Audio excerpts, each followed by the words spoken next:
Hola, me da gusto saludarlos. Bienvenidos todos a su clase Historia de México. Como ya sabes, te dejo una plantilla para que te apoyes y así te sea más fácil entender el tema, simplificando y anotando los aspectos más importantes.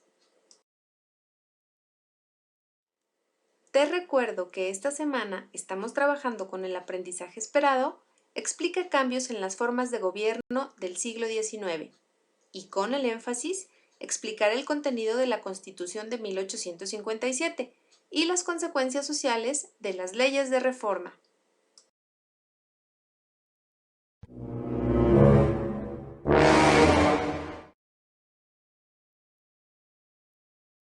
Con el triunfo de la Revolución de Ayutla, para dar fin a la dictadura de Antonio López de Santana, se convocó a un nuevo Congreso Constituyente, que estaba destinado a elaborar las leyes que regirían la vida del país. Los liberales propusieron leyes destinadas a erradicar por completo el orden social heredado de la colonia. Entre 1855 y 1857 se emitieron las primeras leyes de reforma, conocidas por los nombres de los ministros que las impulsaron. Estas leyes fueron previas a la Constitución de 1857. Por ejemplo, la Ley Juárez, que estableció la superioridad del Estado para impartir justicia, excluyendo a los tribunales eclesiásticos y militares en todos los asuntos del orden civil. O la Ley Lerdo, obligaba a las corporaciones civiles y religiosas a vender gran parte de sus casas y haciendas con el propósito de crear un mayor número de propietarios y fuentes de trabajo. Otro ejemplo de estas leyes liberales es la Ley Iglesias, que estableció el carácter gratuito de los servicios religiosos para los pobres, evitando con ello un endeudamiento al pagar por la celebración de bautizos, bodas o funerales. Otro más es la Ley La Fragua, o la libertad de imprenta, que manifiesta que ninguna persona podría ser molestada por sus opiniones, ya que todo ciudadano tiene derecho a imprimirlas y circularlas.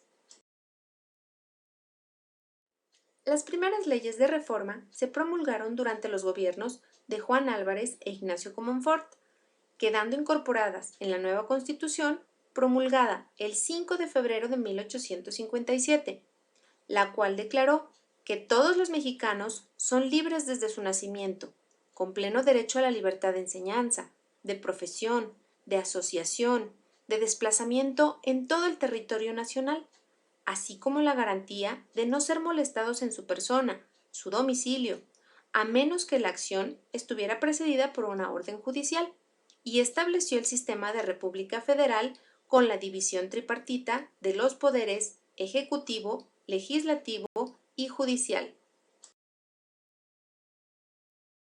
El bando conservador no estaba conforme, así que, apoyado por militares y miembros de la jerarquía católica, se opuso a la Constitución liberal, instituyendo un gobierno conservador y desatando así la Guerra Civil entre 1858 y 1860. Sin doblegarse, el gobierno de Benito Juárez asumió la legitimidad del gobierno republicano y en un acto de valor y entereza promulgó las leyes de reforma. ¿En qué consistían estas leyes?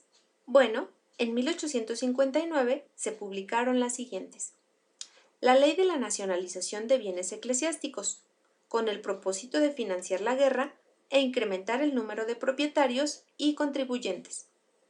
La Ley Orgánica del Registro Civil, que permitió al Estado asumir el registro de los nacimientos, adopciones, matrimonios y defunciones, generando documentos útiles para la identidad jurídica de los mexicanos. Otra ley fue la del matrimonio civil y la secularización de cementerios, que establecieron la formación de la familia por medio del vínculo matrimonial y la regulación de los espacios para el reposo de los difuntos. En 1860 se decretó la Ley de Libertad de Cultos, que facilitó el camino para la tolerancia de las confesiones religiosas.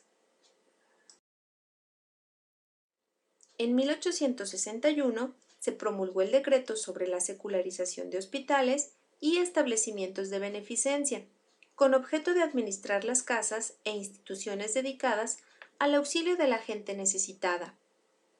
Durante la presidencia de Sebastián Lerdo de Tejada se incorporaron a la Constitución las leyes de reforma, por una ley emitida el 25 de septiembre de 1873. De esta forma se consolida la separación entre la Iglesia y el Estado, siendo así el punto de partida para la construcción de una sociedad moderna. Muchas gracias por ver este video.